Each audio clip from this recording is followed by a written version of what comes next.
ابو عثمان نہدی سے مروی ہے، کہتے ہیں کہ میں حضرت عمر رضی اللہ تعالیٰ عنہ کے پاس موجود تھا۔ وہ لوگوں کو خطبہ دے رہے تھے۔ انہوں نے اپنے خطبے میں مرفوعاً ذکر کیا کہ رسول اللہ صلی اللہ علیہ وآلہ وسلم نے فرمایا، مجھے اپنی امت کے بارے میں سب سے زیادہ خوف ہر چرب زبان منافق کا ہے۔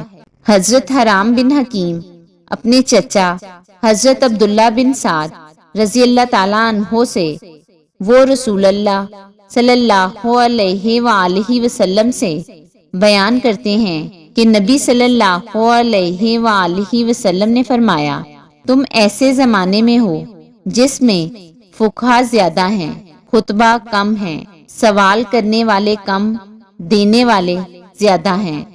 اس وقت عمل علم سے بہتر ہے، اور ان قریب ایسا زمانہ آئے گا جس میں فقہا کم ہوں گے، خطبہ زیادہ ہوں گے، سوال کرنے والے زیادہ ہوں گے، دینے والے کم ہوں گے۔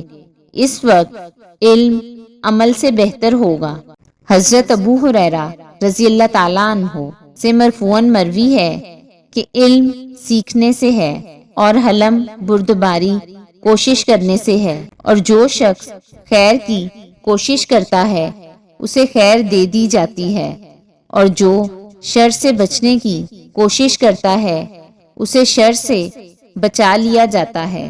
حضرت عبداللہ بن عمر رضی اللہ تعالیٰ عنہ سے مرفوعاً مروی ہے کہ صاحب قرآن کی مثال بندھے ہوئے اونٹ کے مالک کی طرح ہے، اگر اس کا خیال رکھے گا تو اسے قابو میں رکھے گا، اور اگر اسے چھوڑ دے گا تو وہ بھاگ جائے گا۔